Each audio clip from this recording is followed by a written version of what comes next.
Hello, I'm Isaac Hayes III, founder and CEO of Fanbase, and I'm here with a very important message. We are at a turning point in the Black community where we must have equity in the apps we use that scale to billions of dollars. But this time, we own the infrastructure, we own the culture, and we shape the future. And Fanbase is the future.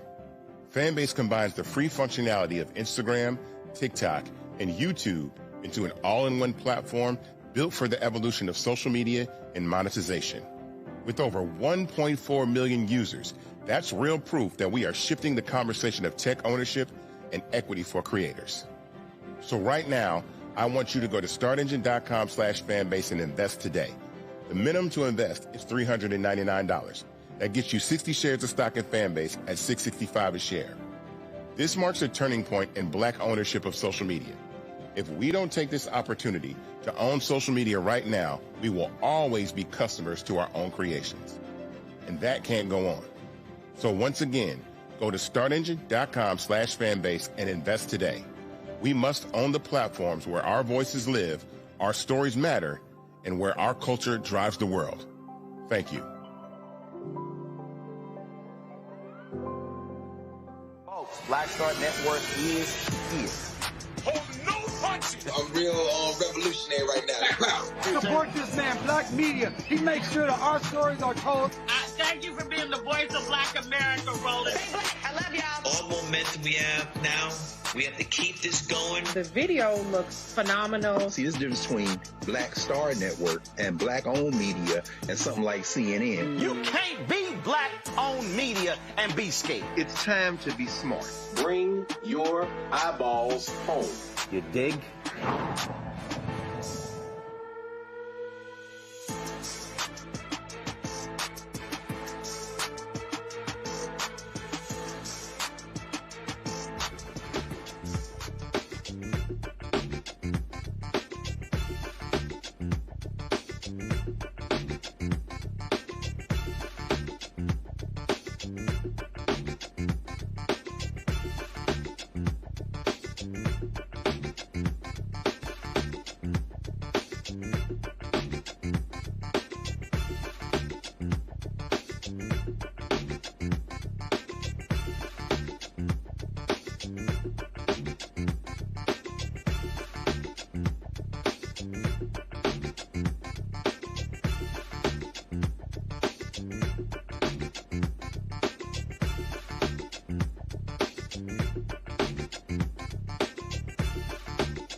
Today is Wednesday, December 10th, 2025, coming up on Roland Martin Unfiltered, streaming live on the Black Star Network. 5 men get indicted in the alleged hazing death of Southern University student Caleb Wilson.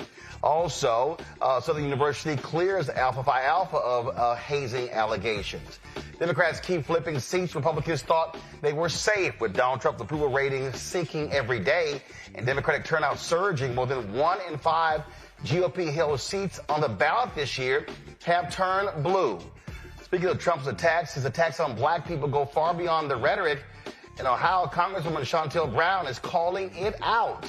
Speaking of that, last night Trump gave a speech and his racism was on display, trashing Congresswoman Ilhan Omar and literally saying how he did so well with black people. Did he tell black people this? And did we know this? Also, tonight's Tech Talk segment, a recent college grad who built an app that helps locate survivors and assess damage in the first 72 hours of natural disaster. Plus, we'll be joined by Congresswoman Jasmine Crockett, who announced on Monday she is running for the United States Senate in Texas. And man, a whole lot of people ain't happy about that. It's time to bring the funk on Roland Martin Unfiltered on the Black Star Network. Let's go. He's got it. Whatever the miss, he's on it. Whatever it is, he's got the scoop, the fact, the find. And when it breaks, he's right on time and it's rolling. Best believe he's knowing. Putting it down from sports to news to politics. With entertainment just for kicks, he's rolling. It's fun, go, y'all. It's Roland Martin, yeah. Rolling with Roland now.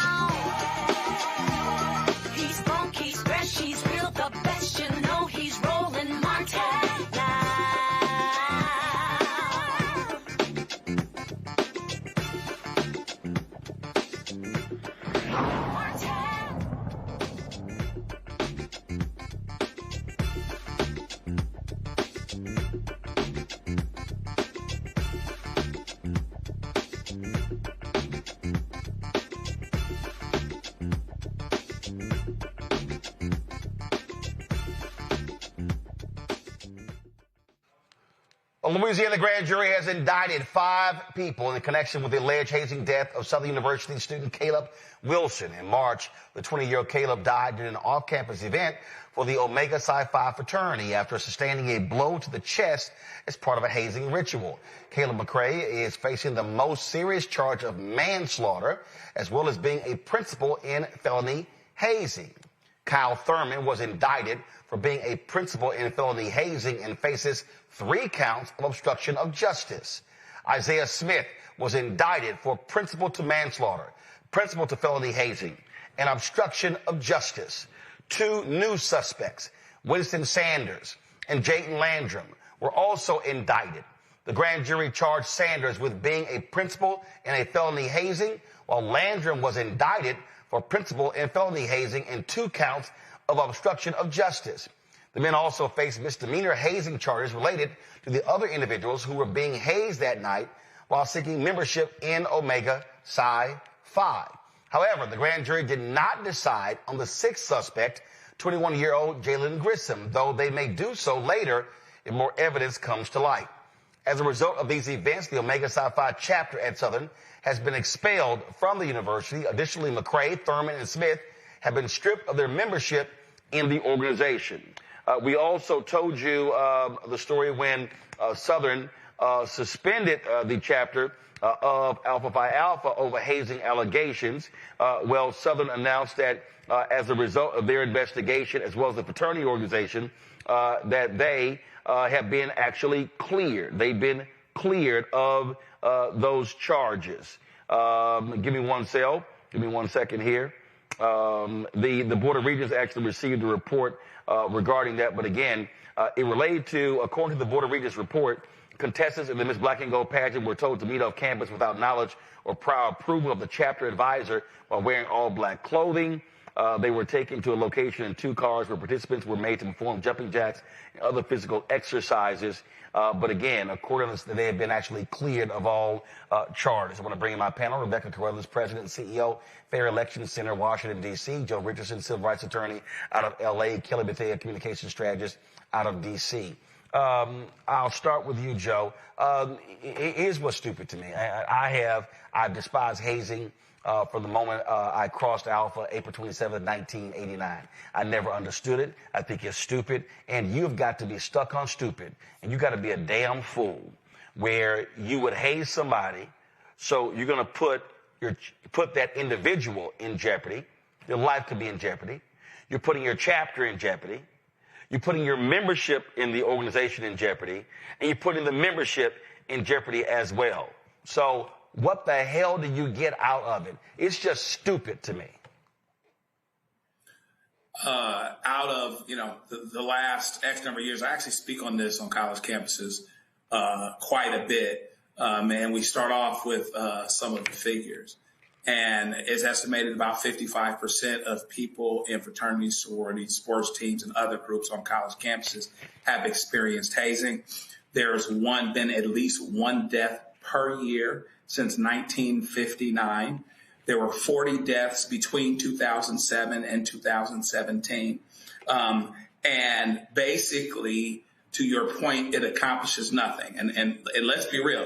You don't keep secrets like that anymore between cell phones and helicopter parenting. You are not going to keep secrets. You're not going to be separate and on an island like that. And it doesn't prove anything. It puts people's lives in jeopardy. In California years ago, we took hazing out of the education code and put it into the penal code to take it a bit more seriously visually. And so, we kind of keep coming back to this where the desire to belong creates the potential for certain people to take advantage of other people. And I talk about it as like strains, sprains, and fractures. And you could break your arm just like you could break the law. But often you get as much pain. I broke a finger once and didn't feel a thing. I sprained an ankle and it felt terrible. You can sprain or strain the law and not break it and do more damage. even if you don't get in trouble like this or potentially go to jail like this, you can still ruin someone's college experience. So on a whole lot of levels, we need to be more careful, more creative about how we define brotherhood. We got to stop saying because I went through it, they got to go through it. And because it's costing people's lives, it's costing people their college experiences, which can be ruined. And also people bring trauma to situations in any event. They bring trauma to their college years, to their college times. And these particular things can actually remind of trauma. So there's a whole lot of reasons this shouldn't be happening. And hopefully we get better. Rebecca, yeah, it just stuns me that these idiots keep doing it. And let's just be real clear. What you would have here? You got 19, 20, 21-year-olds who are in leadership positions, who are in power, and you don't have grown folks there. But let's also be clear. You got some grad chapters. I remember the New York Post did a story, and it was a grad chapter, and a guy was pledged at Omega, and he was hospitalized after being paddled. And there's no fraternity, there's no sorority that is immune from this. Can't nobody say, oh, not us. All Divine Nine, and this thing goes, hell, you got HBCU bands, and listen, white fraternities as well, but the entire thing is just dumb. It's stupid, it's idiotic, and yes, it's also criminal. So I do want to say this, especially talking about 19, 20, 21-year-olds, especially because some of the work that I do is on college campuses. I have empathy, immense empathy for the family, the loved ones of Caleb, who passed away. I also have empathy for those who are involved in the incidents that led to that particular death. It is my personal opinion that any of these people involved don't go with the intention of someone losing their life for a process. So I do want to say to table set and say that.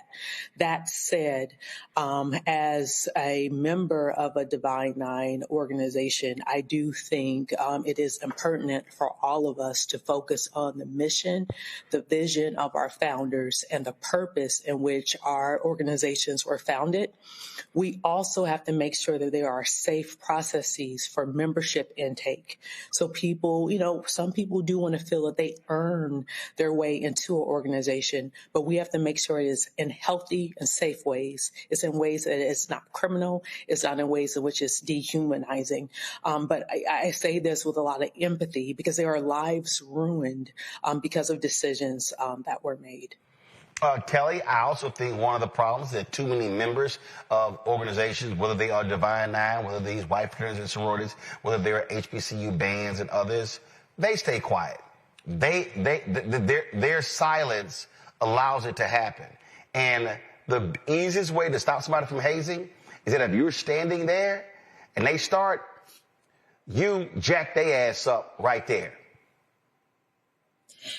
For sure. I understand what everybody on the panel is saying, but at the end of the day, hazing is its own form of generational trauma, right? Because to my panelist's point of people feeling like they need to earn their spot in these prestigious organizations, where did they get that mentality from, such that you need to be under physical pain, under threat of frankly, life or death, quite literally, in order to feel worthy to be a part of this organization? That comes from generations before, thinking that it's okay to succumb to these conditions, right? And I am not a part of Divine Nine, but I can surmise that these founders, who were also, keep in mind, 19, 20, 21-year-old men and women who founded these incredible organizations, I sincerely doubt that these founders decided upon themselves to come up with such tactics in order for others and themselves, frankly, to be part of these organizations. So the breakdown is, where did it start? And I'm not saying whether that's relevant or not, but it does need to be examined so that moving forward, we can kind of rewire these young people's minds such that, understand, their founders didn't do this.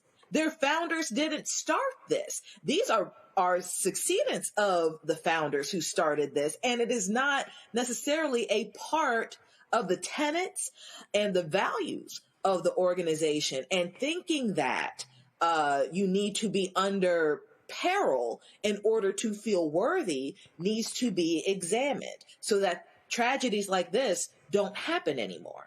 Well, I can tell you, I remember reading Alpha history, and one of our founders called out hazing in the 1930s. So the reality is we're talking about this has been going on 70, 90 years. And again, one, I absolutely believe that folks who haze, guess what? If you got to go to jail, you got to go to jail. You got to go to prison, you got to go to prison. You get kicked out as well. But what the folks don't understand is they are putting organizations in peril because of the lawsuits, the settlements, the jury verdicts that have to be paid as well. And again, the problem is you have existing members. I've had this conversation. I've had people hit me up, say, dog, why you got to go so hard against hazing? I'm like, why is your... Oh, man. I said, why won't you do it? Oh, I think the problem now, the intake process we got is too many soft brothers coming in. And I got to remind people, and I say this all the time, whenever you hear a member of an organization, a Divine Nine, they talk about that's a great alpha or a great AKA. They didn't, or great Delta or what, they didn't become a great member because of how they pledged or where they pledged. They didn't become a great member because they went to HBCU or PWI. We call them great because of what they accomplished in their careers. And so the only way hazing, when we talk about cops who act a fool as well, the quickest way to stop cops from acting a fool is when the partner stops them in that moment from acting a fool. And that's one of the issues. When you have members who refuse to stop their own, call them out, and also kick them out of the organization, then that's what you get. He is not dead. If you had one Omega with integrity, decency, and honor, who in that moment would have walked up to any brother and said, if any one of y'all touch any one of these pledgees, I'm going to light your ass up. Or if y'all even think about, if you attempt to physically assault one of these, I'm going to call 911 and have your ass arrested on the spot. Members have got to have the integrity to challenge and call out other members. And that's where all of this starts. We'll keep you all abreast what happens next. Going to a break. We'll be right back. Roland Martin Unfiltered on the Black Star Network. This week on A Balanced Life with Dr. Jackie, we're talking about the ups and the downs of the holidays, the ebb and flow of life, those things that keep us running and gunning. But there comes a time in each of our lives where we need to just sit down, sit back, and relax, giving you a chance to really find out who you are and how you're going to move your life forward. How do I learn? How do I grow from this? And that's where, resilience comes. So I'm literally walking this out in real time. It's just giving myself all the grace, all the space, all the permission that I need. We're talking about all of these things this week on A Balanced Life with Dr. Jackie here on Black Star Network. Hello, I'm Bishop T.D. Jakes, and you're watching Roland Martin Unfiltered.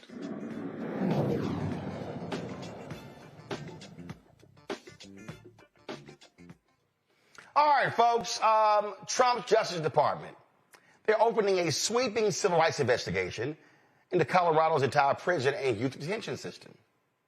Federal officials say they're looking at how the state handles everything from transgender and religious rights issues to allegations of abuse inside its facilities.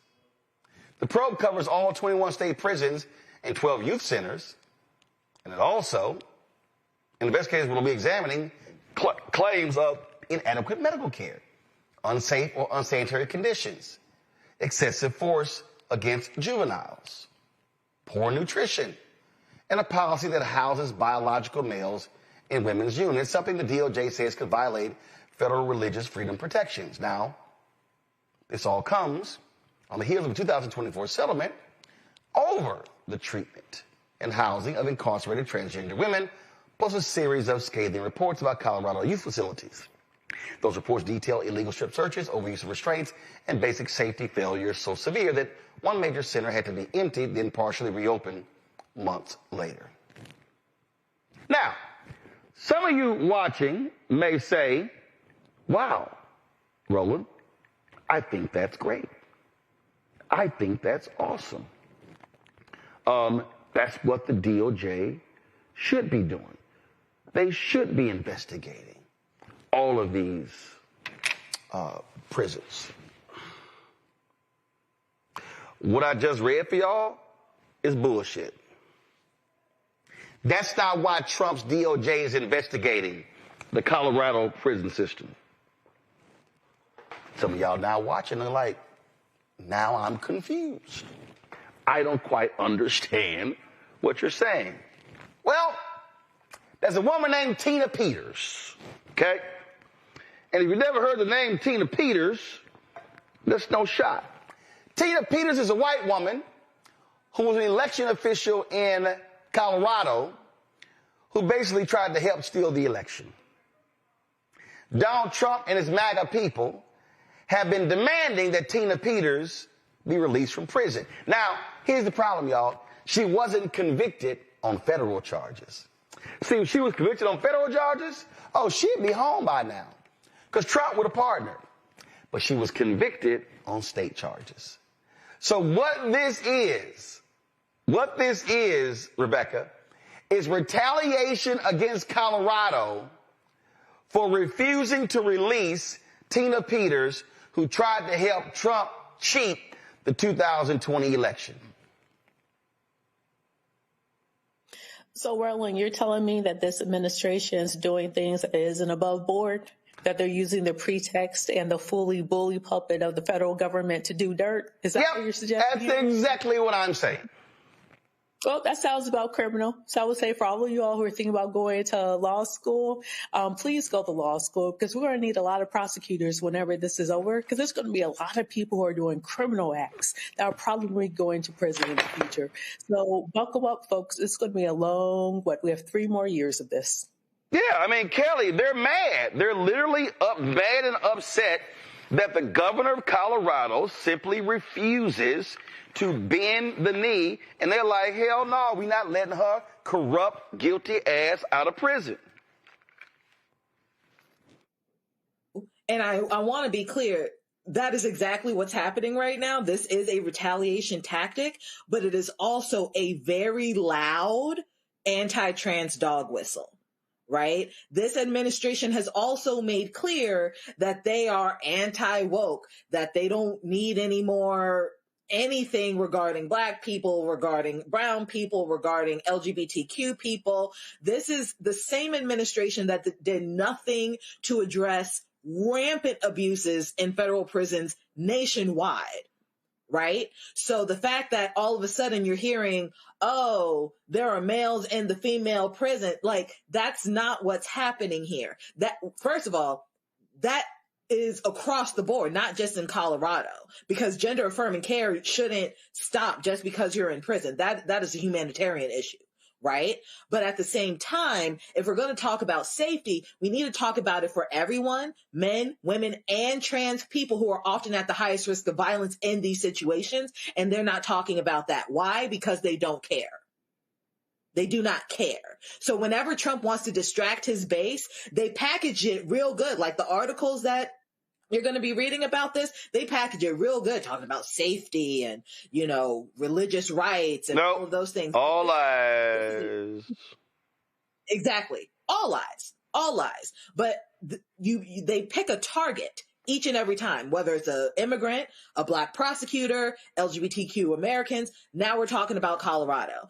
And now that we're going into a midterm election year, I just want to put this out there. For Democrats to win and keep power, we have to call out these narratives. We have to call out the fact that the DOJ is being weaponized, the fact that anti-trans initiatives and narratives are being pushed. And while they are a minority within the minority, they are the canary in the mine when it comes to everybody's rights. If they are being infringed upon, we are next. Okay, this is real simple, Joe. So this is the white woman right here, Tina Peters. This is her right here, okay? This is why Trump is doing this, okay? Pure and simple, because of this cheater right here. This is Associated Press story. This is from Monday. A federal magistrate judge on Monday rejected a bid by a former Colorado County clerk to be released from prison while she appeals her state conviction for orchestrating a data breach scheme driven by false claims about voting machine fraud in the 2020 presidential election.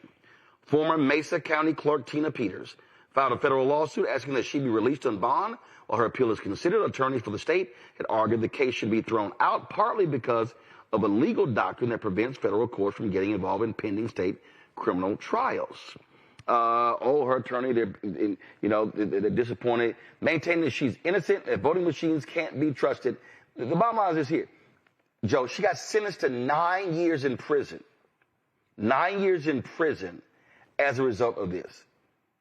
Tina Peters is a crook, and she should have been sentenced. She stood with Donald Trump and his lies about the election, how they trashed voting machines. She is an absolute election denier, and you know what? That shit got her ass in prison. And they're pissed off that she got convicted on state charges because little Trump can't throw her a pardon like he did all of those January 6th domestic terrorists.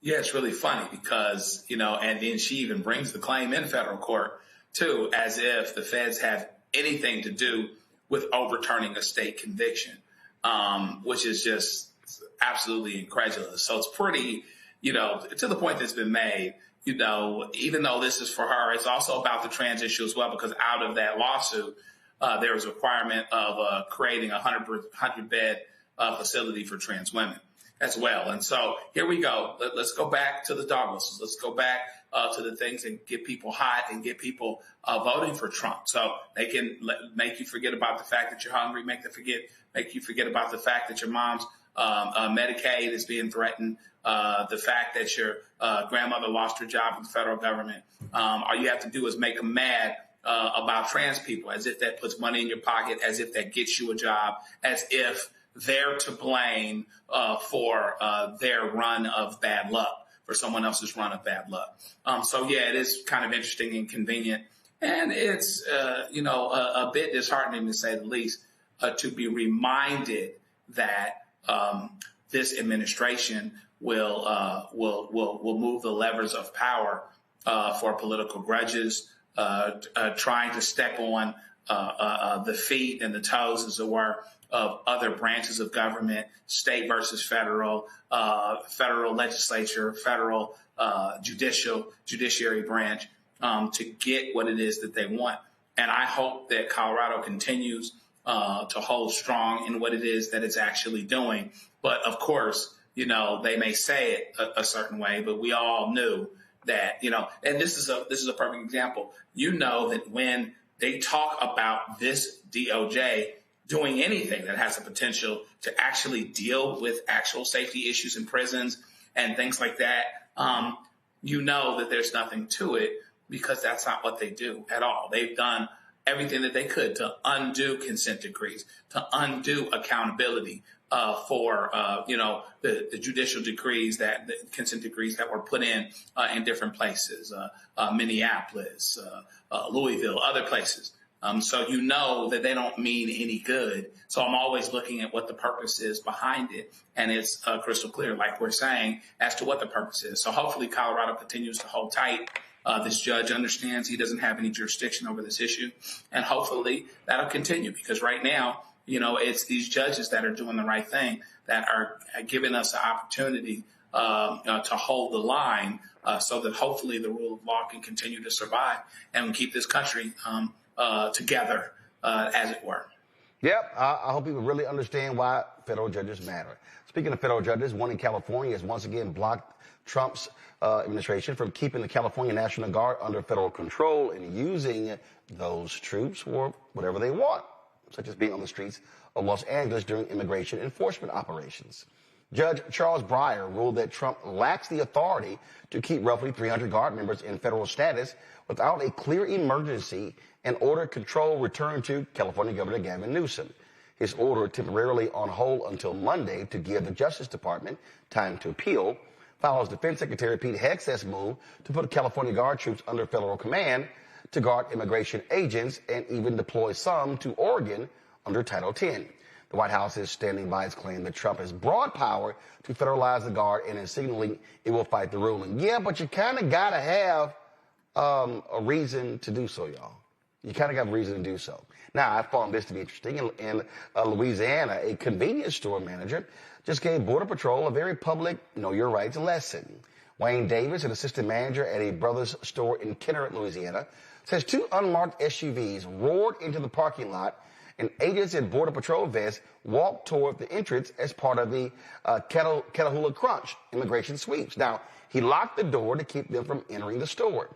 Louisiana has a new law that makes it a crime to interfere with federal immigration enforcement. However, that doesn't apply when a private business refuses entry without a warrant. Davis says he studied those rights in advance and wasn't about to let them do what they think they can do. See, Joe, it's amazing what happened. Do we have the audio on that video? Okay, come on, y'all roll it. I want to hear what happened. Please.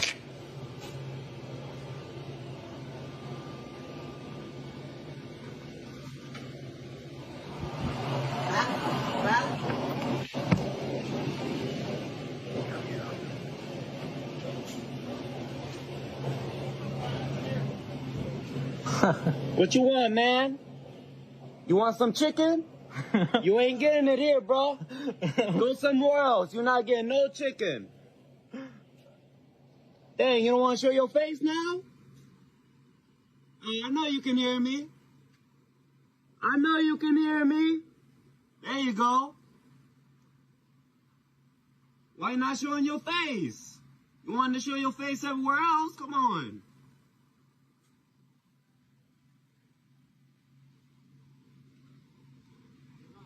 Bye-bye. Bye-bye. Fuck you. Fuck you. Fuck y'all. Ice, you're not coming in here. Locked. Locked. Bye-bye. Bye-bye. This, Joe, is why you got to know your rights. Yeah, know your rights. And I'm going to tell you, it's really, really important because the fact of the matter is often the folks of ICE seem to rely on you not knowing your rights, right? We saw a situation recently here where somebody chased a lady onto her own property, back to her own property. And then I think it was her husband or somebody that came out and told those guys to step. Said, what are y'all doing here?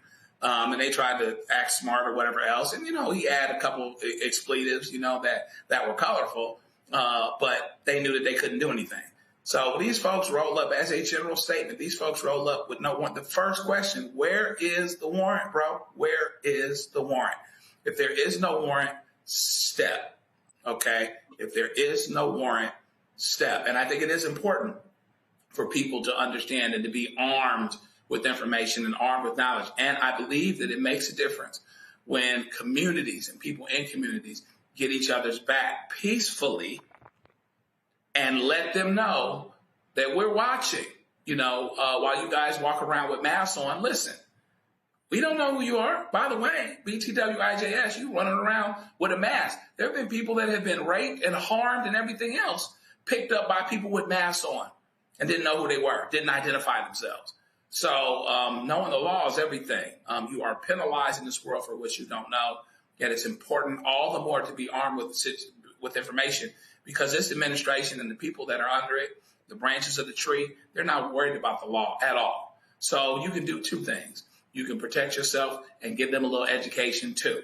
Now, they don't tend to be on the educated side, particularly as it pertains to common sense, but you can help them out anyway and plant a seed. And hopefully maybe it'll get a little bit better. And that will be your good deed for the day. So protect yourself with the law. On that particular point there, in terms of these folks came out, it's an important point, Rebecca.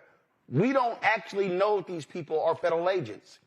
They also, because we don't know if they're oath keepers, they're Proud Boys, they refuse to show ID, they want to cover up names, they got their faces hidden. Also, which we have to also factor in here as well, they're rolling up with administrative warrants, not warrants signed by judges. And so they're just showing any kind of piece of paper.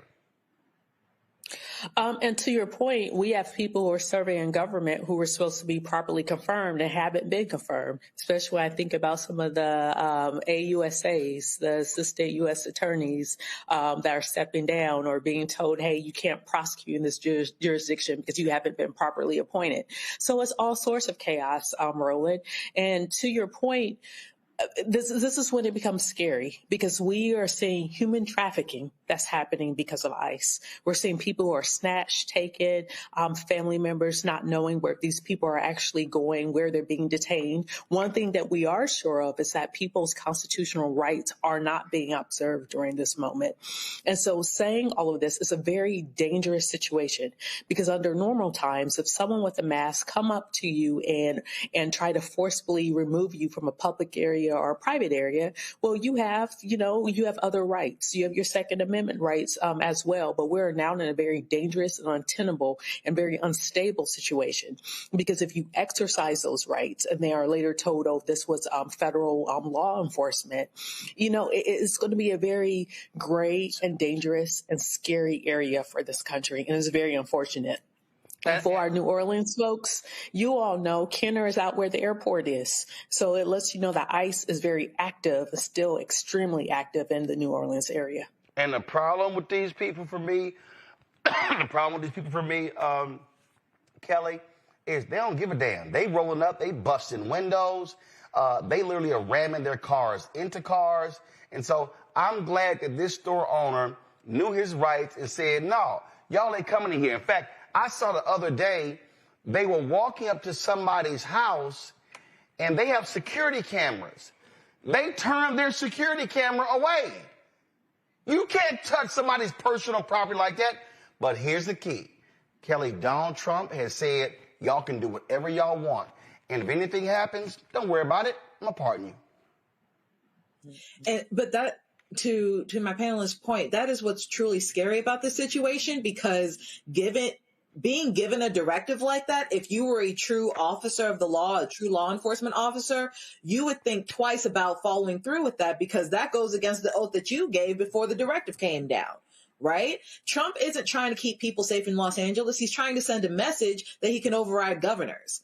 Mind you, the Constitution gives states the right to control their own National Guard. And it's also really ironic for the Trump administration to be doing something like this when they have been touting states' rights on the other side of this, right? So we're talking about a situation in which the federal government is Trump's administration in federal government is saying, oh, states, you can do what you want and da-da-da-da-da. But when it comes to states that Trump doesn't like, oh, now we got to take over. They're doing it with D.C. They're trying to do it with L.A. They're trying to do it in Chicago, trying to do it in New York, trying to do it in all these jurisdictions that do not care about what Trump has to say because they know what Trump is doing is illegal.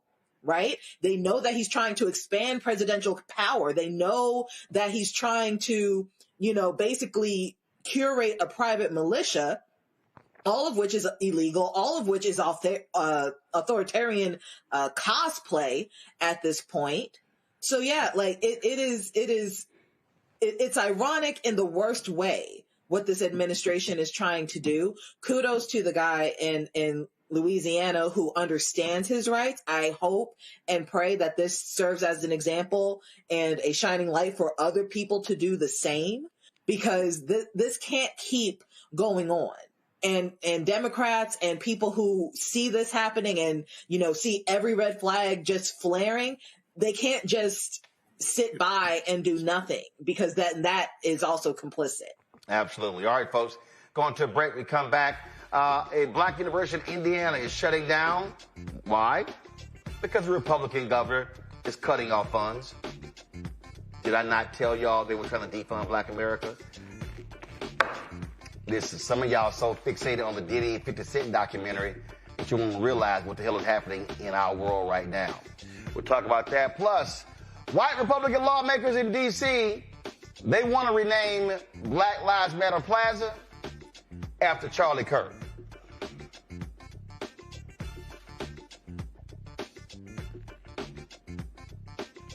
We're going to talk about that.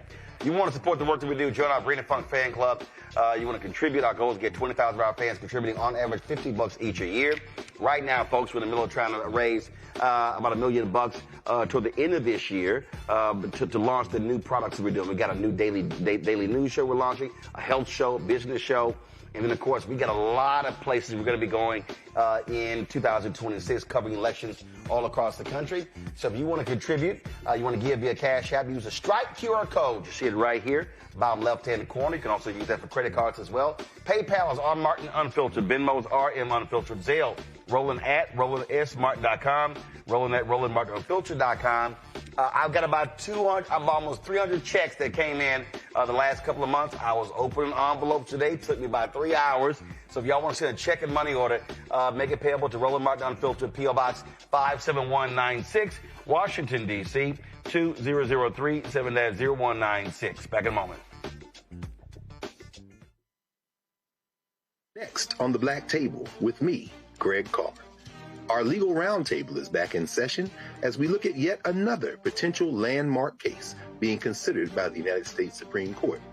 This one is called 303 Creative versus Alennis, and may be the most important and far-reaching First Amendment, that is freedom of speech, case of our time.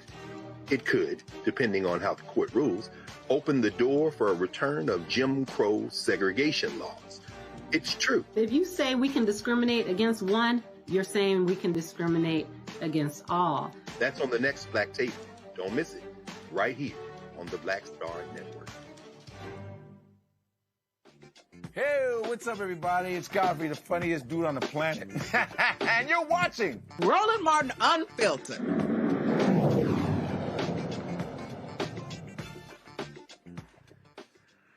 All right, folks.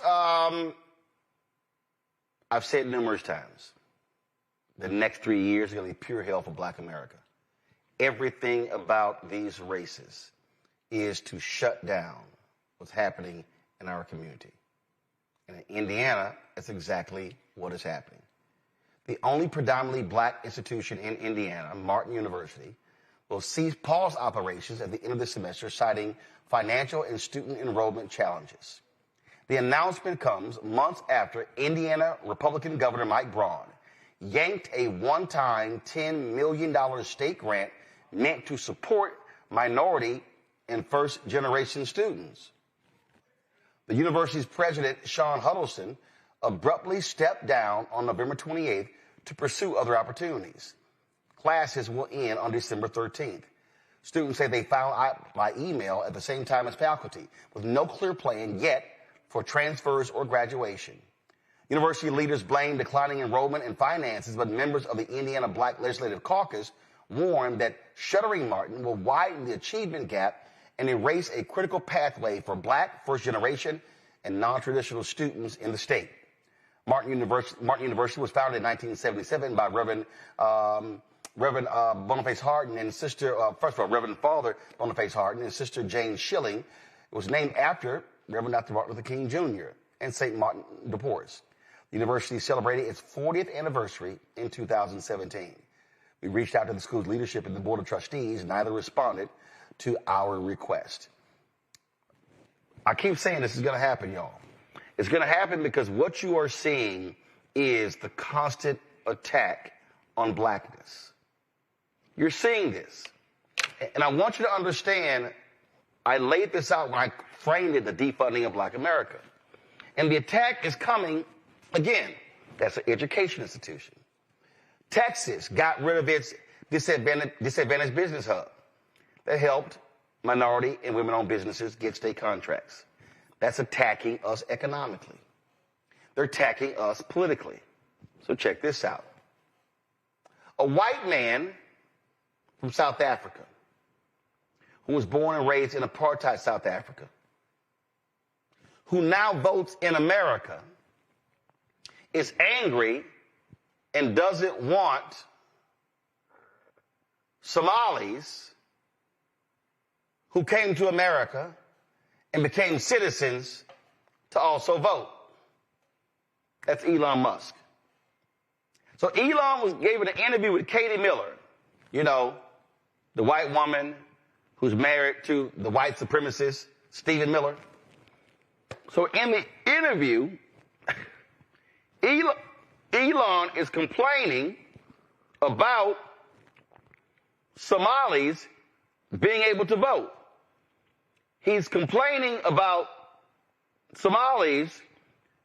There's so many Somalis in Minnesota. And so he's like, oh my God, what, you know, this makes no sense whatsoever. And so here's Elon on the Katie Miller podcast. When people say like this is fake, I'm like, actually, well, let's look at, you know, Ilhan Omar, who was voted into Congress by, you know, a large group of people from Somalia who are in Minnesota, which is really far from Somalia. Or Mamdani, who was voted to be mayor, but by a majority of people who are not born in America. That's my understanding, at least. And then California is a big time situation. So I don't know. We just don't want to turn into a you know, communist hellhole, basically. When people say like this is fake. This is why I'm confused here, Kelly. So is Elon saying only people born in America can vote? His ass wasn't born. In fact, Representative Ilhan Omar came here legally, got her status legally. Elon's own family said he came here illegally. Boy, it's amazing, though, because he's white. And what he's really saying is, listen, I just want white people to vote, no matter where you're from.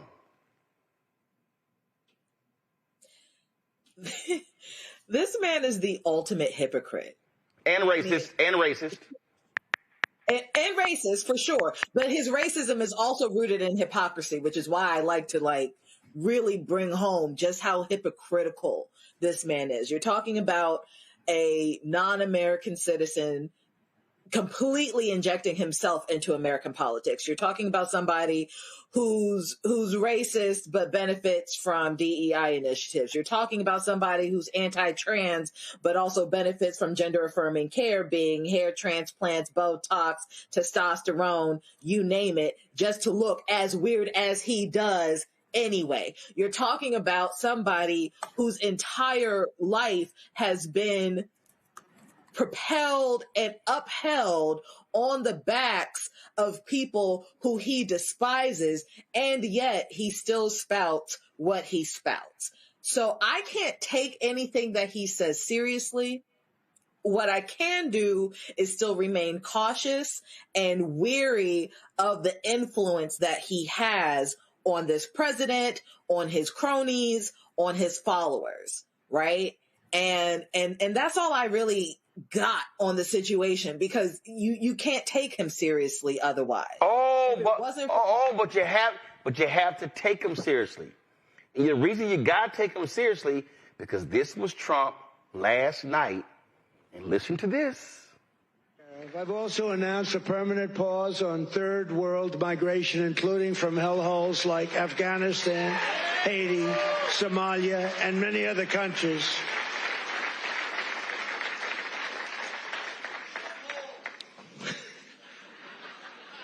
I didn't say shithole, you did.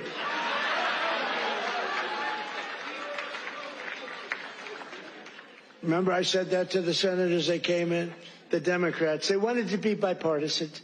So they came in and they said, this is totally off the record. Nothing mentioned here. We want to be honest because our country was going to hell. And we had a meeting And I say, why is it we only take people from shithole countries, right? Why can't we have some people from Norway, Sweden, just a few? Let us have a few. From Denmark, do you mind sending us a few people? Send us some nice people, do you mind? But we always take people from Somalia, places that are a disaster, right? Filthy, dirty, disgusting, ridden with crime. The only thing they're good at is going after ships. Racist said, we need white people. His refugee program,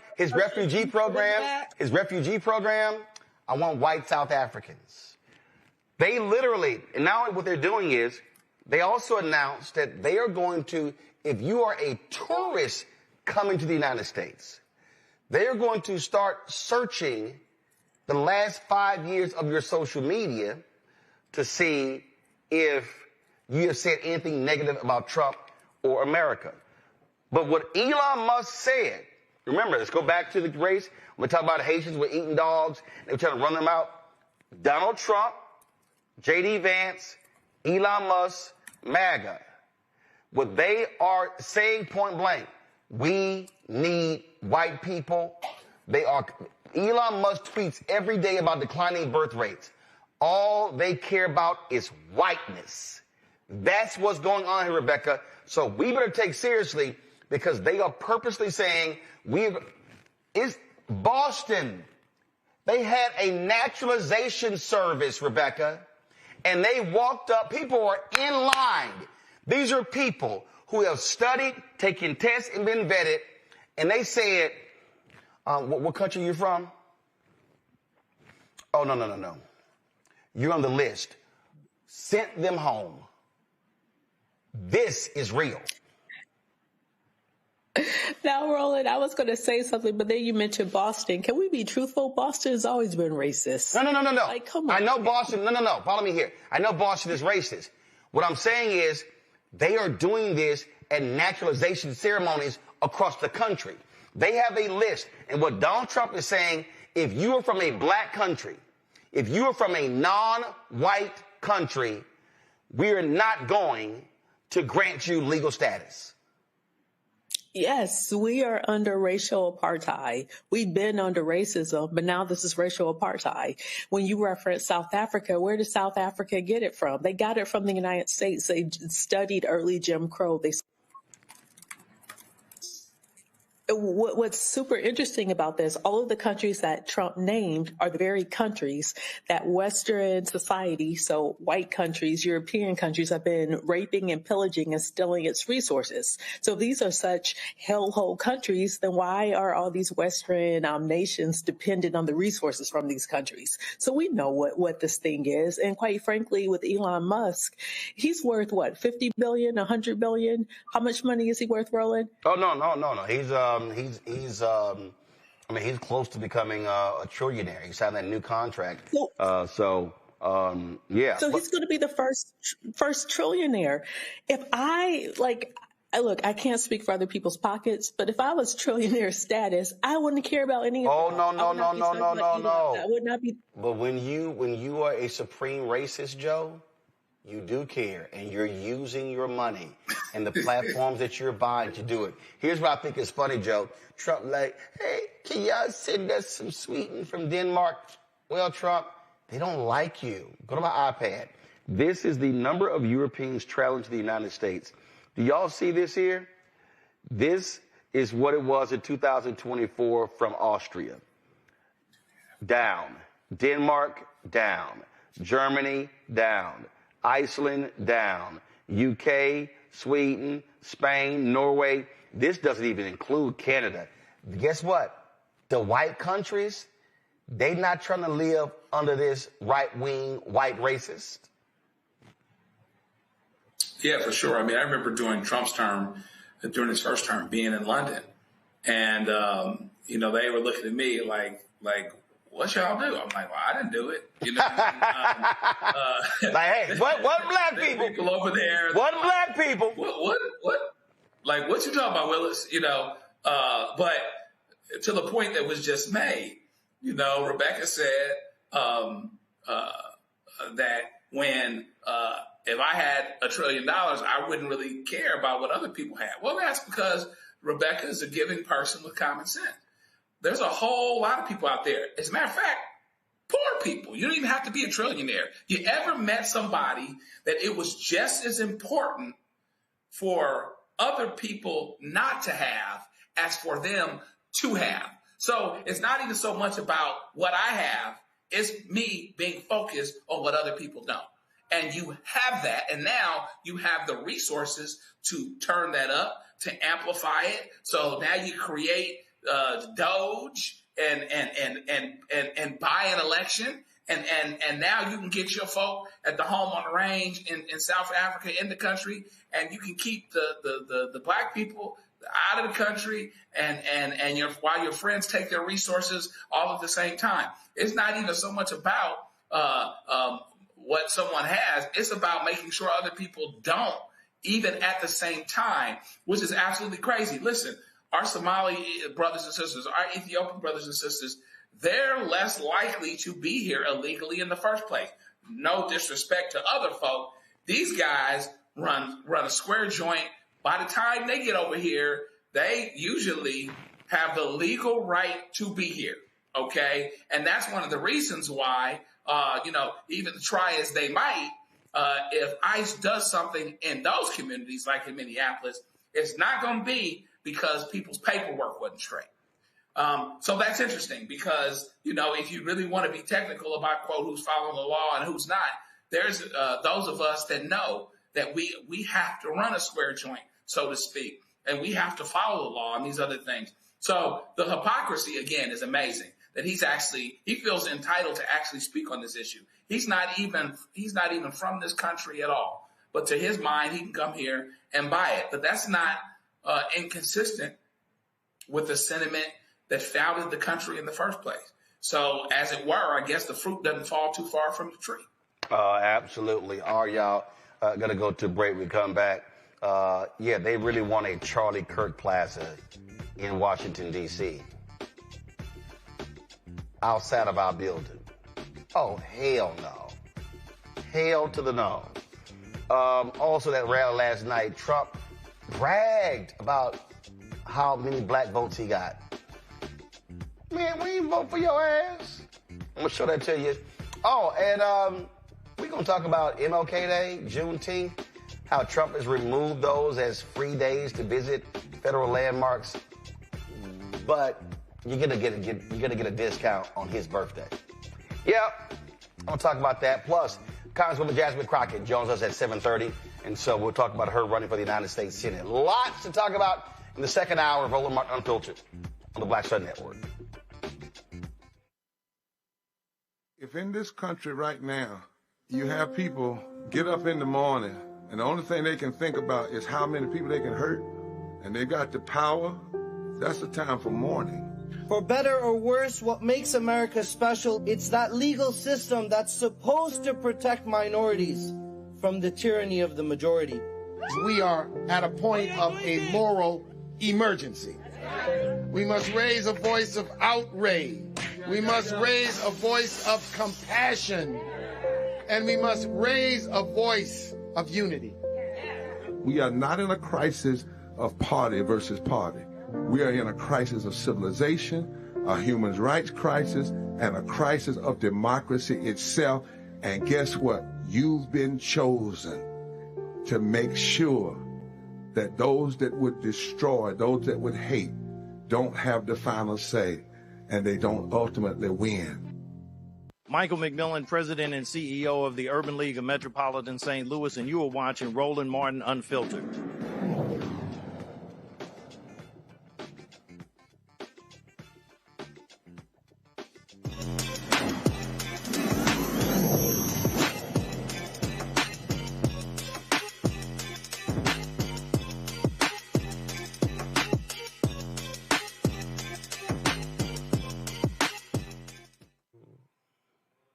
Let's go. All right, folks, before he put on his Jackson State cap and gown, he put on the CEO crown. Joel Murchison created an app called Rapid AI Relief to help speed up and improve emergency response times.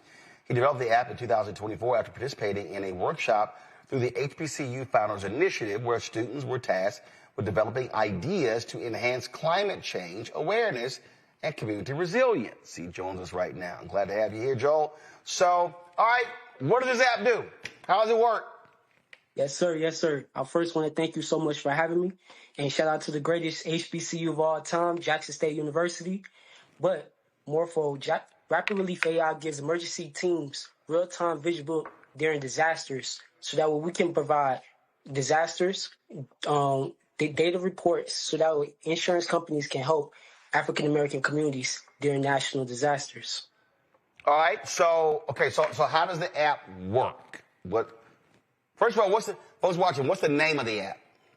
It's called Rapid Relief AI. Rapid Relief AI. Gotcha. How does the app work?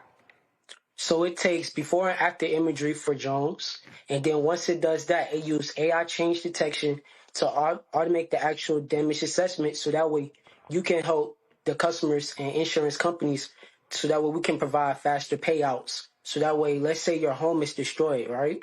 Your roof is destroyed. Then you have your actual claim being filled out with actual AI, and then it automates that actual claims process, and then it delivers, and that way you're able to receive faster payouts. All right, cool. And so who uses the app? Do consumers use it? Like, who actually uses it? Is it FEMA who uses it? So our target audience right now is FEMA and NGOs, but then once we go into our next phase, then we'll be focusing on customers. Gotcha. All right, cool. Questions from the panel. Rebecca, you first. Thank you so much for being on here tonight and sharing this with us. So is this something that you'll be selling to businesses, so like insurance companies, or is this something that the ordinary person, the ordinary consumer can use? So I'll actually be selling this to businesses, so that way they can make sure that they're actually focusing on the communities that actually matters, especially African American communities, like Hurricane Katrina, for example, when most communities, they wasn't receiving the proper aid that they actually deserved due to FEMA organizations not knowing where to actually go. Joe? Yes, sir. Great. Many congratulations for what it is that you're doing here. I wonder if, and maybe you started to talk about it a little bit in answer to the other question, there was anything in terms of in the way of a personal experience or something that you saw that allowed you to start to think creatively about how to problem solve. So often some of the things that we create in society, in business, in technology, et cetera, are connected to a very serious need. So what is it that actually inspired you and that sprung you into action related to doing this app? Well, thank you so much for that amazing question. Well, actually being inspired by great leaders like MLK and Malcolm X definitely is one of my main missions in life, to make sure that I bring community to my community and impact. But really, I would definitely say, since a young kid, I always dealt with disasters. I remember growing up in Atlanta where we had the snowstorm, but also my first year of college, we actually had a snowstorm, and I remember my internship with the National Park. I had the opportunity to speak to the climate change director, and they didn't have no solution on how they was going to be able to fix the water crisis in Jackson. So just by doing that, I got tired of waiting. I wanted to make sure that I was a problem solver and making sure that I was a doer. And by going to the workshop with HBCU Founder Initiative, shout out to them, they inspired me to dive deeper into my purpose. And my main mission is to make sure that I'm educating people with the help of AI and how we can be able to create generational wealth. And that's why I'm so glad that I have this platform. All right, so it's an app, but I don't see it on the Apple Store. So how do you access it? Is it web-based, meaning from a computer, or is it an actual app for the phone? So right now it's currently on the computer, so you can access it with rapidreliefai.com. That way you'll be able to actually be able to experience and log in with the actual platform, and you'll be able to fill out your actual claim right now. And from that moment on, and then we're currently about to launch very soon onto the Apple Store. Kelly. Sure. So, first of all, this concept is incredible. How have you tested the success of this app yet? So, in other words, have you put this app to the test in a real life scenario yet, or is this all hypothetical and you know that it works because of like internal testing and things like that? So we currently have been doing internal testing where we had up to 100 users actually test the actual platform. And we also been working with universities as well, so that way we can be able to advance the actual technology with universities like Carnegie Mellon and LSU being able to help us and make sure that we continue to advance. All right, then. Well, Joel, good luck with it. Again, rapidreliefai.com. Right now it's web-based, and then we'll be waiting to see when the app drops. We appreciate it. Thanks a lot. Yes, sir, and thank you so much for having me. All right. Folks, going to go to a break. We come back. More on Roland Martin Unfiltered on the Black Star Network. Said the quiet part out loud. Black votes are a threat, so they erased them. After the Supreme Court gutted the Voting Rights Act in 2013, Republican legislatures moved fast. New voter ID laws, polling place shutdowns, purges of black voters from the rolls. Trump's Justice Department didn't stop it, they joined in. In 2018, his DOJ backed Ohio's voter purge system, a scheme that disproportionately erased black voters. Their goal, erase black votes and political power. Yeah, that happened. These are the kinds of stories that we cover every day on Roland Martin Unfiltered. Subscribe on YouTube and download the Black Star Network app. Support fact-based independent journalism that centers African Americans and the issues that matter to our community.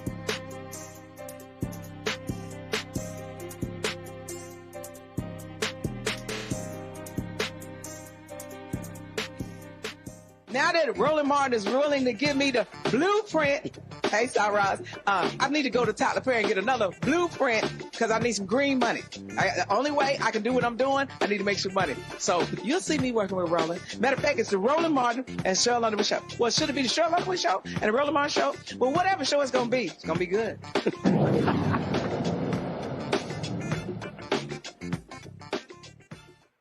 All right, folks, y'all might remember that the building outside where we are is formerly Black Lives Matter Plaza. In Washington, D.C., they painted this in 2020, and this is what it used to look like, but the street was completely torn down and demolished because Republicans demanded Washington, D.C. do that because they didn't like it.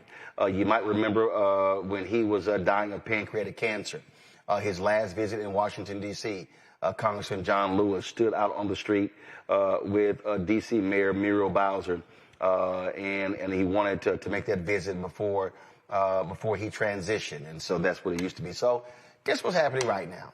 Now these are wacky nutcase Republicans, because they can demand, they can force D.C. to do what they want because they control the House and the Senate.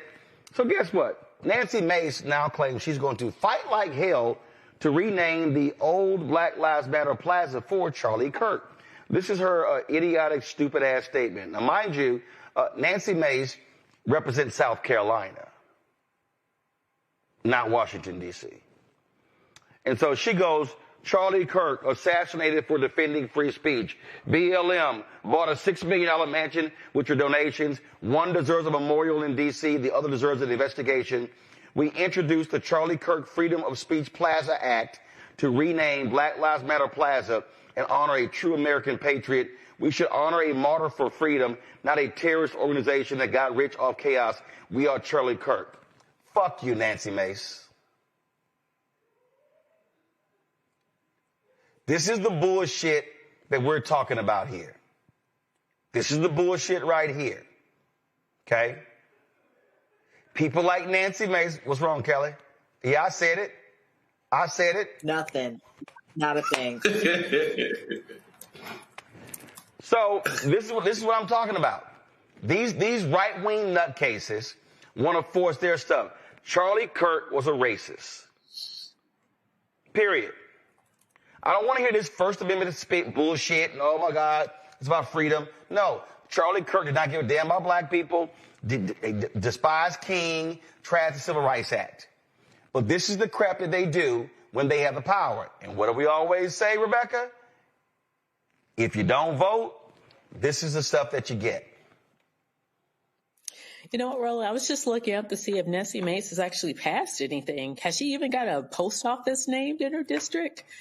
This is her third term in Congress. So out of everything that South Carolinians are going through, this is what they want. They want their member of Congress to decide that they're going to rename a street in D.C. But here's the other thing. Does she really think that Black Lives Matter Plaza was named after incorporated Black Lives Matter movement in a particular city? Or she just doesn't understand the sentiment that Black Lives Matter. Rebecca, stop. Rebecca. Rebecca, you know her dumb ass ain't that smart. You know dumbass Nancy Mace.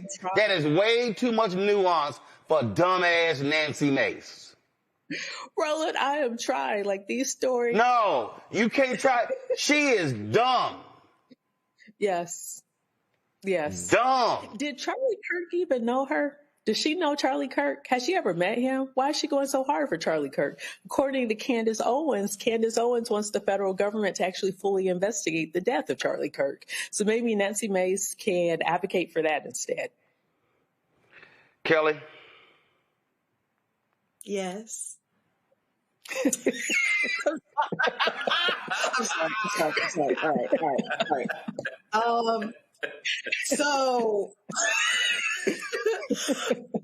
Kelly, say something now. I got you.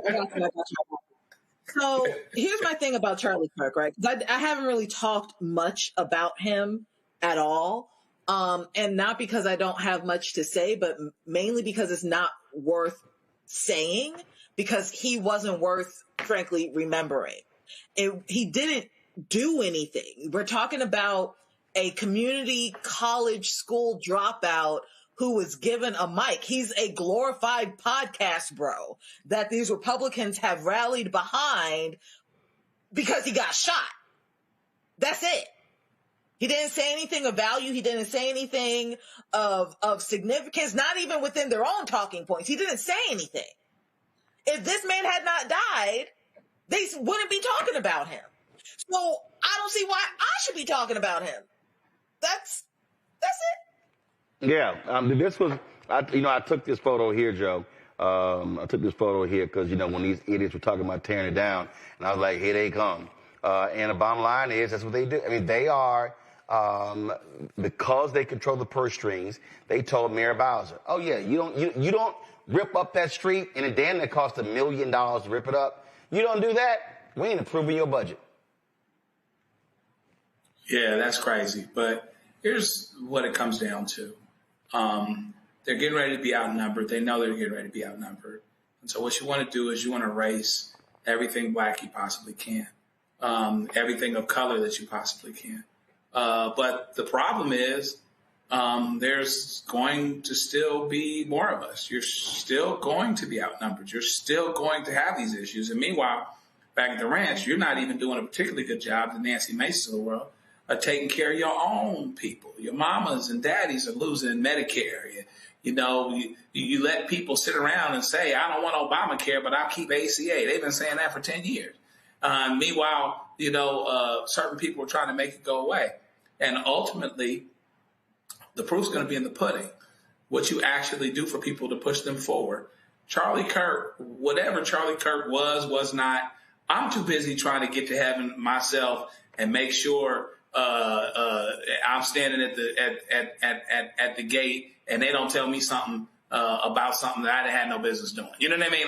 I'm too busy kind of working on mine. Just like hopefully Charlie Kirk was working on his. I don't have no heaven or hell to put him in, but I know one thing about it, that I know he's gone and he's not doing anything for anybody now. Whatever somebody may have purported that he was doing then. So I don't think that's particularly important because it's not putting food in anybody's mouth. It's not turning anybody's life, changing anybody's life for the better. Having a discussion about taking white people out and taking black people out and putting white people in because of entitlement and insecurity. And so, we have to stay focused. It's a very interesting thing that this is what it is that we're dealing with, and you're seeing it happen everywhere. But the Trump administration always makes mistakes. They love the dog whistles, et cetera, et cetera, et cetera.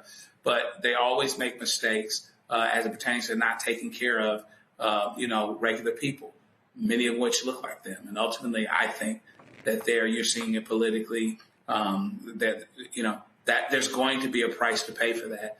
And that's not going to change. And you're getting ready to be outnumbered. Oh, y'all know they can't stand the outnumbering part. Check this out. This is this fool talking about last night about, how he got massive black support.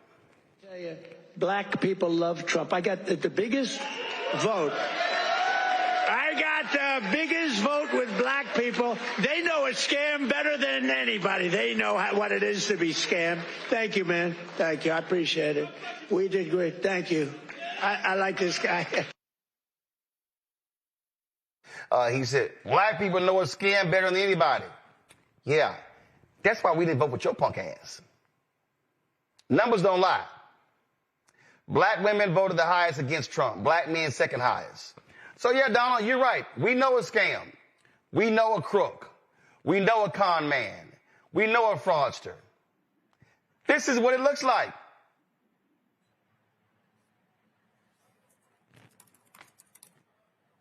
Looks like right there.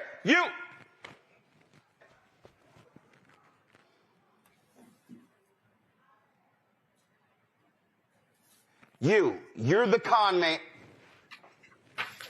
You're the con man. You're the fraudster. That's who we're dealing with here.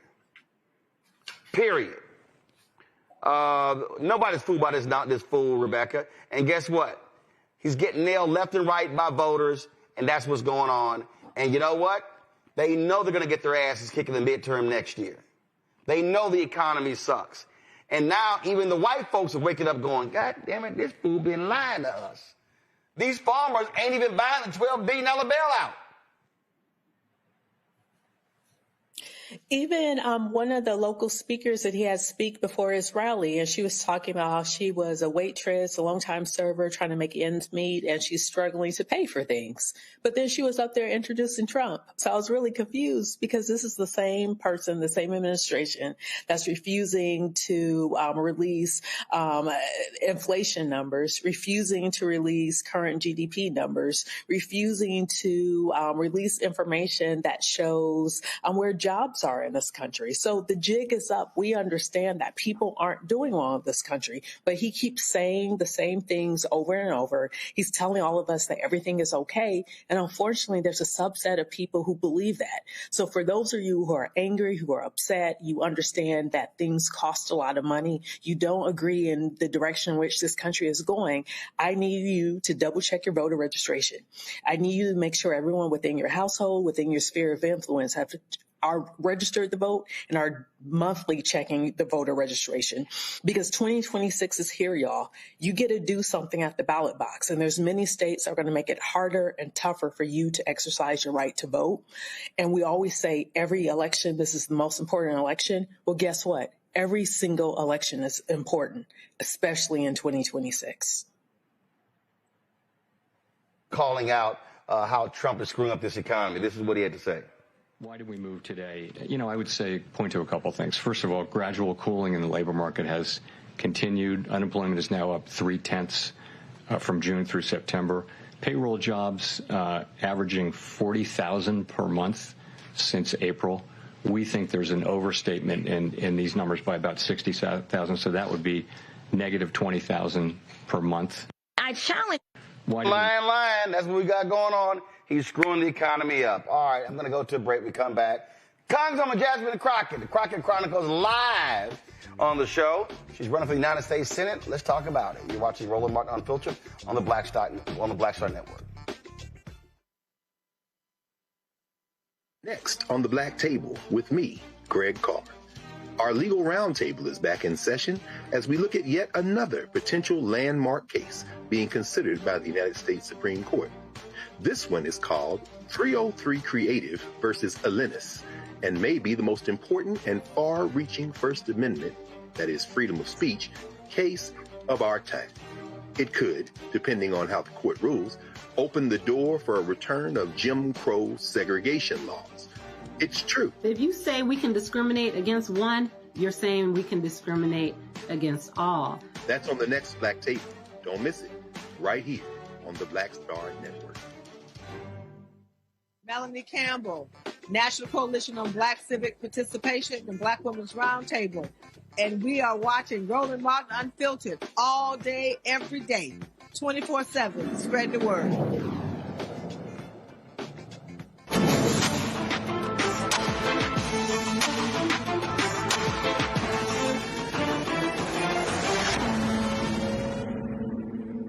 See, you know you bad when you're the only member of Congress, you got your own segment on my show. Congresswoman Jasmine Crockett joins us right now, representing the 30th Congressional District in Texas. On Monday, she announced in Dallas that she was running for the United States Senate. A whole lot of folk have been talking. And first of all, let's be real clear. A whole lot of folk been lying, making up a lot of shit. So let's just go right there. But I got to start with this one here, because this is where I don't really understand. Hold on. I don't really understand these crazy people. Let me pull this up. So the Republicans, so the site Notice dropped this story like, oh, the Republicans led an AstroTurf campaign to trick Jasmine Crockett to running for the race. And so they had people calling her office to make it sound like people wanted her to run, and they were releasing all of these fake polls to hype her up. So Ryan Graham, okay, a reporter, he tweets this: the NRSC robocalled high-propensity Dems, urged them to call Jasmine Crockett's office, urging her to run for Senate, then connected the caller to the office. The GOP also ran and pushed around polls suggesting she'd win. Crockett then believed the AstroTurf hype and launched her bid. Congresswoman, how will you respond to this? Okay, so first of all, I need everybody to just breathe. I launched on Monday, and we are at Wednesday, and everything has been about me. And I did a longer than normal speech because I knew what all was about to come my way. They were trying to do things to try to keep me out of the race, right? So Governor Abbott was tweeting and saying, if she gets in, she's crazy, and that's good. That's what we want, blah, blah, blah, blah, blah. There were leftists tweeting and was like, well, no, we can't have her in the race because we all know what happened to Kamala. Like, everybody was like, literally like, don't run, don't run, don't run. And then you're like, oh, it's because people called her phone that she decided to run, when I laid out very clearly for people that not only would I not just rely on third-party polls, but that I would actually get my own polling. And I looked at the trends. Now, unless they are paying my pollster, and if they are, I need to know about it. But I have known him for years. And so I know that they're not paying my own pollster. And we were looking at trends. And so there's different things that we look for as it relates to determining whether or not I would get in. And frankly, the most important thing that I wanted to see was my ability to expand the electorate. And that had nothing to do with phone calls. Like, if somebody calls my office, God bless you, I appreciate you. But I didn't get those calls at all. And that was never anything that I even tried to say was a part of my calculus. And if it's true that the Republicans want to see me in November, it would have made sense to release this information after I cleared the primary, not the day after I enter the primary, if it's me that you really want to see in November. Right. And not only that, just again, we saw what happened in Texas. So we knew the Republicans were going to do a racist gerrymander. We also knew this right-wing Supreme Court was going to back them up. So it's not like you didn't have a lot of time to study this. And I would also, and I'll ask you, I would think, this is just me, but I would think that if you were thinking about running for the United States Senate, you'd have looked at the 2024 results when then Congressman Colin Allred lost by 960,000 votes to Ted Cruz. You would have looked at the 2018 race when Beto O'Rourke lost by 215,000 votes to Ted Cruz. You would have looked at the 2020 race when John Cornyn won by 1.07 million. I would think that you would have also looked at, the fact that African Americans have the largest group of, Texas has the largest group of black voters in the state in the country. You probably also looked at how Trump's support among Latinos has cratered. Some tells me you probably looked at all of that and all of the data before deciding to run. Again, like I've told people, we evaluated trends. So, for instance, as you talk about these previous elections, Beto O'Rourke was getting approximately 65% of the Latino vote. Beto O'Rourke was hitting maybe right there at 90% of African-American votes. And so all of this stuff about, it's got to be a moderate, it's got to be somebody that sounds like a Republican. The person that actually came the closest in the state of Texas, not a moderate. He is a progressive, like Beto is a progressive. So like we can get that out of our head. And what you do when you do stuff like that is you turn off the base. What we saw was Beto turn the base on, okay? So my deal is in a state where 61% of the population is people of color, I think that there needs to be candidates. I don't think one candidate should do it. And that's why I also was working to make sure that we could hopefully maximize who all potentially was going to be on this ticket. Let me tell you something. For the first time since the 90s, every single state House seat is being challenged. Every state Senate seat is being challenged. Every single U.S. House seat is being challenged for the first time since the 90s. When you're talking about the margins, like what happened with Beto O'Rourke, that in and of itself may make the difference. But also looking at the trends, whether it was other people's polls, which Data for Social Good has a public poll that is out there. The people that ran it are definitely not in our SCC. Also, the people at Texas Southern, not in our SCC. They've got a poll. The people at University of Texas, not in our SCC. They've got their own poll as well. And when you look at it, I perform the best with African Americans and Latinos. So with that being said, as well as people that don't have 4-year degrees, these are people that Democrats have been losing. We've been losing Latinos, we've been losing Black folk, and we've absolutely been losing those folk that don't have, degrees. I'm performing best with them of our choices. Will it be good enough? Well, that's actually going to be on the people of Texas, and it's going to be on whether or not they actually show up. And so all of this stuff about you got to do crossover and whatever. Okay, I think anybody that is fed up with their current situation because of Trump's policies will maybe want to do something different. We just saw it in Miami where they flipped a seat that had been Republican for 30 years. So don't tell us what we can't do. People need to just say, we are going to do this because it is life or death, and stop allowing the negativity to seep in. That's what got us where we are now. When we talk about Texas, so let's talk about this here. When we look at the state, Texas is 61% minority. I think when people talk about Texas, they say, oh my God, a Democrat has not won a statewide race in Texas since 1994. And that year was four Democrats who won that year. And oh my God, it's red, red, red. You made the point that Texas is not a red state. It's an unorganized state. 61% of Texas is minority. Yet 61% of the people who vote in Texas are white. You've got 2 million plus eligible but unregistered Latinos in Texas. You've got 254 counties. Democrats, maybe it's more, but county offices only about 80 or 81. So when you start looking at when Beto ran against Greg Abbott for governor, 75% of voters 30 and under didn't vote.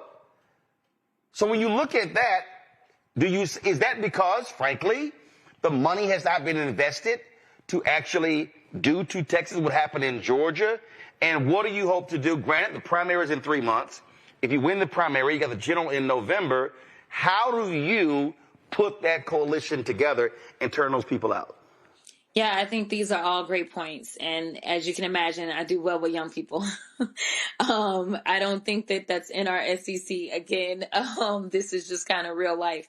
So I think there's a couple of things. So as I was also doing analysis, I was also even recruiting further down ballot people to run so that we could hopefully run up the numbers in these counties. Because even if somebody's like, oh, I don't think such and such can win, it's my friend though. And so they'll show up and they'll vote for their friend. And this is what you've got to do when you're trying to get past the margins. But also taking a candidate who already had high name ID. We've never had a candidate, at least that I'm aware of in recent times, that entered the race that had as high a name ID as I have. What that means is that we have been spending a lot of money just to get people to learn somebody's name and then learn about them and decide whether or not they like them.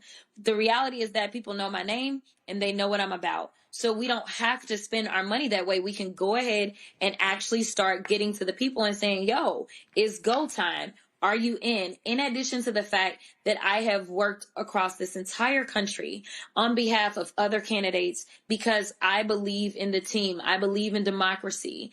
And so I was making phone calls to other states like, yo, I have shown up for y'all. I don't know how many times. I done the Democratic dinners. I done the NAACP dinners. I done all the things. So we're going to need some phone banks. We're going to need, at a very minimum, us to get help. And there's nobody else that can get outside help like that. And it is an advantage that our primary is so early because, you know, people have been saying, what can I do in this moment? How can I help? Because people are feeling anxious, right? Well, now we've got the major special elections that are over. And the next primaries are going to be Texas and Arkansas, that first Tuesday in March. And so here it is. We've got vote by mail applications that can be requested right there on January 1. People will start getting their ballots in January so that they can vote. And then early voting starts in the middle of February. So it's go time right now. And so I'm looking forward. If you are interested in joining the team, go to jasmineforus.com, sign up to be a volunteer, because I do believe in the power of the people and taking all of this harnessed energy and using it to make sure that people understand it's bigger than Texas. This is about our democracy. This is about this rogue Supreme Court in which the Senate is the only body that actually has oversight over the Supreme Court. And so I think we've got to change the map. And I don't think that we can just settle for, well, we may get control of the House and we may be able to highlight what all is going wrong, or we may be able to file bills and those bills then don't make it out the Senate because we still don't have the votes. We got to change the map. And so that's what I'm trying to do. I'm trying to make sure that we can level up not only for Texas, but honestly for the entire country. So you talked about high name ID, but you also have high negatives. Listen, Donald Trump has been attacking you viciously. Republicans have been doing the same thing. They can't stand your questioning in the hearings. I even saw this post where a little member of the Help, a little MAGA, little mascot, C.J. Pearson, talking about, oh, let's keep this ghetto ratchet. You know, they love using those phrases, trashing you as well. So you're doing high negatives. You got some of these people say, oh, no, we've got to have a candidate who's going to appeal to Republican voters. So going in, having high name ID, but having high negatives, how then do you counter that? Is your focus saying, listen, at the end of the day, I got to get the low-hanging fruit, the low-propensity voters, the folks who, frankly, are not turning out, who've been sitting elections out? That is my goal. I think that I've uniquely been able to connect with people that haven't paid attention to politics, people that have frankly given up because they don't feel like people are authentic or care about what it is that they're going through. So that absolutely is our goal. I must also say that with high name ID, no matter who you are, is going to come high negative. Cause people either like you or they don't. It's not, everybody not going to like everybody, right? But when you do my favorabilities, they actually are higher than the two leading Republican candidates. And they've been elected statewide in the state of Texas, one of them for close to 30 years and one of them close to 20 years. So, I mean, what does that mean, right? Like, people are like, I don't like this motherfucker, but this is the person that's on my ticket, right? So, I don't think that that is an end all be all. That is for sure. I think that at the end of the day, what we're seeing is that the environment is not a good landscape for the Republicans. And right now, people want somebody that's going to fight for them. And so whether it's that farmer or rancher that I've had an opportunity to meet, or even do some things on the farm because I've done those things because I served on the ag committee, or whether it's that person that is pregnant and is about to deliver a child and now doesn't have the Medicaid that she needs. As we know, somewhere around 40% of new births in this country are Medicaid births. I mean, or it's that person that lost their job or can't afford to send their child to school because of where the Department of Education is. I mean, everything is breaking around us. Or it's that person that has been working multiple jobs because we have failed to raise the minimum wage while we continue to go out and help those corporate billionaires just put more and more money in their pockets to the extent that Elon Musk is about to become a trillionaire. I mean, at some point in time, people get fed up. And I think that's what we're seeing. And I think that they want somebody that they feel like is not lip service and isn't just somebody here to be a puppet, but somebody that may say the off the cuff things, which we had to test for that as well, just so they know. You know what? The authenticity, regardless of how raw it is, seemed to do me just fine. Well, and then when you talk about, obviously, when what's happening in the state, I mean, look what happened last night in Florida. I mean, Republicans have controlled the mayor's office in Miami. A Democrat won last night, first time in 30 years. And so we see what is going on all across the country. Real quick. Oh, and Roland, she didn't just win. Oh, no, she beat that ass. Matter of fact, last night I was in a chat group. And they were, I had posted it, and somebody said, they said, she won. I said, no. This is, hold on one second. Let me go ahead and show it for the folk here. I think she got maybe 59. She got 60.8%. She trounced, him. So this was a runoff. It wasn't even close. Y'all, this is what the numbers look like right here. Eileen Higgins got 60.8%. Emilio Gonzalez, 39.2%. Questions from the panel very quick. Rebecca, go. Congresswoman, a little civics 101. There are a lot of people who don't understand how important primaries could be. So can you talk about how a primary could be important for a candidate to test their organization strength and prepare them for the general election? Oh, yeah. So one of the things that I told people, even though I'm sitting here, because there's no way that I could not be on an interview with my constituents, as I'm also in D.C. because I had to return to D.C. for work. I told my team, I was like, it's go time. Like, it's GOTV time. We already there. We are already there. This election, I think, is 83 days away at this point. So, we got a lot of work to do, and it's a big state. But we are starting the general election. And so it is important. So that's the phase that we're in. I'm not going to go into all the details about what it is that we're doing and how late I'm staying up at night and all the things that I'm doing late at night because I am burning both ends of the candle. But I will tell you that it will demonstrate how excited our base is. And one of the questions that I asked one of my classmates who's from Florida about the election yesterday, I said, man, I was like, that's what I need. I needed that rolling into the primary. I'm like, yes, I need the people like, we got this. Like, I need them to feel it. And ultimately, he told me that that there was like this very low voter turnout for the Republicans. And I think that that's another place that we actually may excel. So if we can run up the numbers on our side, and if Republicans either just decide to vote for something better, or if they just decide, never mind, I'm not going to vote because I just can't bring myself to vote for either side.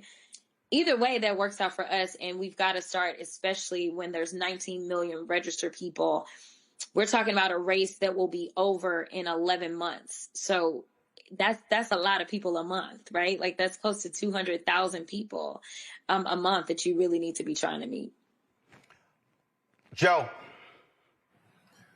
Congresswoman, honored to be able to be on with you and say directly to you, you are a real one. It's great to be on with somebody that Donald Trump is scared of. Here's my question. Are there any campaigns out here over the last several years that you might draw influence from? I know your goal is to expand the base, maybe on some level, build on the things that Beto did right, et cetera. Are there any ones that you've seen nationwide that say, I think I might take a little bit of this, I think I might take a little bit of this? Because those are the types of things that we're doing. I mean, I know nothing as big as Texas, and it's different. But are you drawing influence from any campaigns you've seen? Yeah. So, great question. So these conversations have been so deep and layered, including conversations with Stacey Abrams. I mean, I don't know how you can consider even running for the Senate in Texas and not think about Stacey Abrams and think about John Ossoff and think about Reverend Warnock and think about kind of what that looked like. And so I will say that she is an invaluable source and resource as it relates to kind of being able to think about this a little differently. Now, Georgia has about 1/3 the population that we have. And when we start to talk about land mass, there is no comparison. But I do think that that is a good launching point. And a lot of things can translate over very well as Beto O'Rourke. Beto is a friend. I've been on the trail for Beto before. And so I think it's going to be integral because I think if there's any organization that's actually really been done in the state of Texas, it's actually been Beto's camp. We have a new party chair, but he literally just got there. So, this is going to be like all hands on deck trying to pull it together. And I also am going to be speaking a lot to Jamie Harrison. And Jamie Harrison is a unique person to talk to because besides being DNC chair, Jamie Harrison former DNC chair candidate, huh? Former chair. Yeah, former chair. But yeah, besides being a former DNC chair, he was a candidate for U.S. Senate. And so he hit some pretty historic numbers on his fundraising. And when you're looking at trying to fundraise in the state of Texas, it is approximately $100 million raise. So anyone who's been able to kind of be in this position where people really aren't believing or maybe not believing enough, but still is able to kind of fundraise and meet the moment, I think it's important that I talk to him. And then obviously I've had a number of conversations with Colin Allred, but he is the person that ran this race most recently. And so talking to him, number one, he also was able to hit that $100 million mark. So again, if you've not donated, please go to jasmineforus.com. But he's been able to hit that $100 million mark. And so, kind of listening to him about what it is that he thinks he did right, what it is that he thinks may have been some of his challenges. But no, we're not leaving it just to kind of our own. We are having lots of conversations. And I must say, I am really excited about this particular race in this moment because some of the best political minds coming from all spaces are like, whatever you need, we got you. And I just think that that's a lot of that goodwill that's coming back from having worked on the presidential campaign, both for President Biden as well as Vice President Harris. Kelly. Sure. First and foremost, I absolutely agree, Crockett. And I've been following your career for a while. I've been in the same rooms as you, panels and things, but I digress. I just wanted to say it's an honor to be in your presence once again. I just wanted to point out that people are forgetting that you are a public defender and you understand the law, you understand the stakes, and you understand exactly who has been harmed by this administration and beyond. But I also want to point out that, or at least can you talk about how your campaign isn't just anti-Trump, how it is bigger than this administration and how it is really recalibrating what needs to happen in this country for us to progress and move forward. Because personally, my concern about any campaign that the Dems are going to be running this term are the purists Democrats, so to speak, somewhat single issue voters on those topics that don't need to be named on this show, but I'm sure you know what they are, that have impeded progress in this party simply because of disagreements and splitting hairs and frankly ignoring nuance for the sake of being a purist in your ideology. Can you expound upon that? Yeah, so there's a couple of things about that. Number one, I think that it is important to have unity. One of the considerations that I thought about, because people were starting because they were scared, because the poll numbers for this primary are quite stunning. So people were really scared about me entering this race. And so they really started with some very negative, and they started some disinformation and just flat out just started lying, to be perfectly honest. I fully anticipated that I would be attacked from the left and the right. And at the end of the day, I just want to serve. I want people to know, in case you don't know, there is no additional pay. I could have went back to the house, got the exact same check, and had 766,000 constituents versus 30 million. And my deal is, if these weren't issues in all this time, then you should probably be thinking twice. If you're seeing a clip of something, you probably should go out, maybe do a little research, and maybe see if you can find the entirety of the clip, because maybe it's something they don't want you to see. If you have questions about my record, I've always been willing to answer for my record. I don't anticipate that everyone will ever agree with everything that I vote for or against. And at the end of the day, I remember being on the campaign trail for Harris, and I would go into Black church and I would ask people to raise their hands if they were married. And then I'd ask them if they love their spouses. The answers would get a little funny. But I then would ask them, do you agree with your spouse on everything? And everybody would be like, no. And I'd be like, okay, so here's the reality. I'm giving you permission to disagree. In fact, that is part of what makes the fabric of this country, is the idea that we can disagree. But the idea that you are seeking perfection or your perfect candidate, I will tell you that we will continue to lose elections as Democrats if you are seeking perfection, because there is no perfection. And I will tell you that the Republicans have figured out how to gaslight us, and have figured out that they can divide us by setting, for some, an impossible standard. And at the same time, they will accept all faults of their candidate so long as it's on their side. So a good example of this and how they throw bombs is them going on about how Joe Biden was old and how he ain't know what he was doing and he's senile and all this other kind of stuff, right? They threw that out there. Democrats then ran with it. It was like, oh, we got to get him out. He old. And what the Republicans do? Nominate an old, senile, dementia-ridden man. So I'm like, if it's good enough for them, why couldn't we have nice things, right? So I just want people to recognize when they're being distracted. If somebody is not talking about what matters most in this election, which is affordability, and how they are going to make it possible for you to build generational wealth, because they are going to make it possible to actually get policies passed so that you can actually buy a home and pass something down.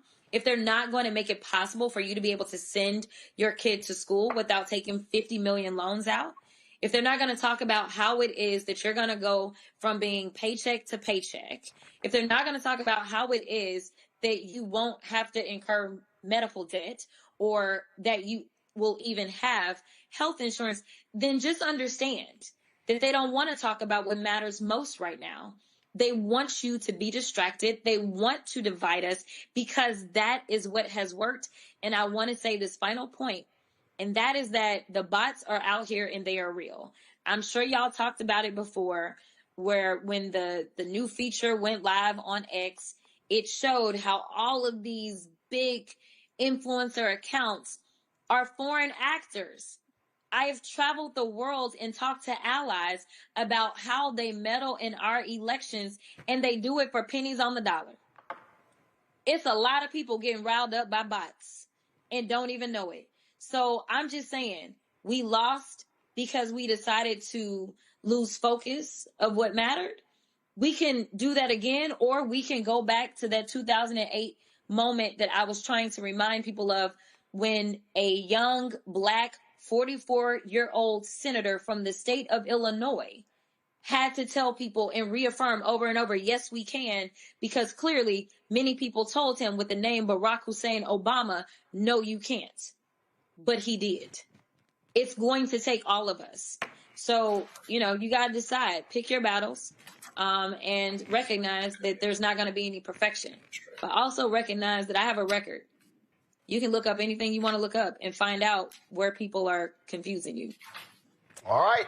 Congresswoman Jasmine Crockett, I'm sure we'll be chatting with you a few more times between now and the first Tuesday in March. But we appreciate it. Thanks a lot. All right, folks. Let me thank my panel. Let me thank Kelly, Joe, as well as Rebecca for being on today's show. I certainly appreciate it. Thanks a lot. All right, folks. Going to go to a quick break. We come back. Headlines with Brittany Noble. Right here on Roland Martin Unfiltered on the Black Star Network.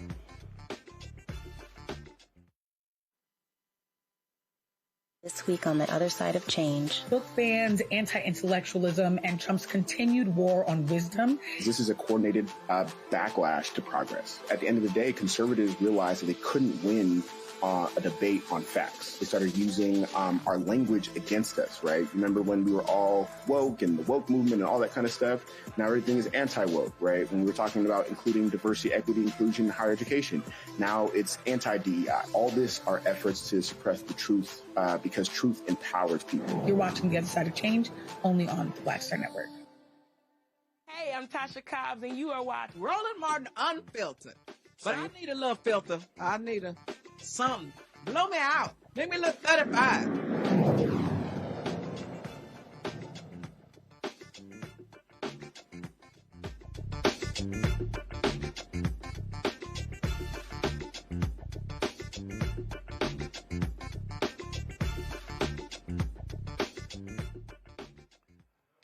All right, folks, time for headlines with Black Star Network anchor Brittany Noble. Well, Roland, we have new information tonight about the deadly shooting at Kentucky State University. Frankfort police have identified the suspect as 48-year-old Jacob Liebard, an Evansville native now in custody. He's being held in the Franklin County Regional Jail, facing charges of murder and first-degree assault. A 19-year-old died and another was critically wounded in Tuesday's shooting. Investigators are still trying to figure out a motive. Well, a federal judge in New York has ordered that secret grand jury records from the Justice Department's 2019 sex trafficking case against Jeffrey Epstein must be made public. U.S. District Judge Richard Berman granted the DOJ's request under the newly enacted Epstein Files Transparency Act, which Congress passed last month to ensure the release of all unclassified records related to Epstein. This decision follows similar rulings in New York and Florida that unsealed grand jury materials connected to Epstein and his longtime associate, Ghislaine Maxwell. Judge Berman emphasized the importance of protecting the victim's privacy, directing that any identifying and sensitive information be redacted. According to the law and Judge Berman's order, the government has until December 19th to provide the records. However, there is still no clear timeline for when the public will actually be able to access the files once they are processed and released. Well, Florida A&M University is launching a new tool to boost fundraising, the FAMU Change app.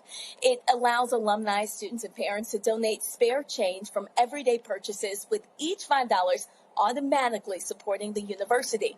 The move comes as FAMU faces a drop in alumni giving, which fell below $20 million in this fiscal year after several years of steady growth.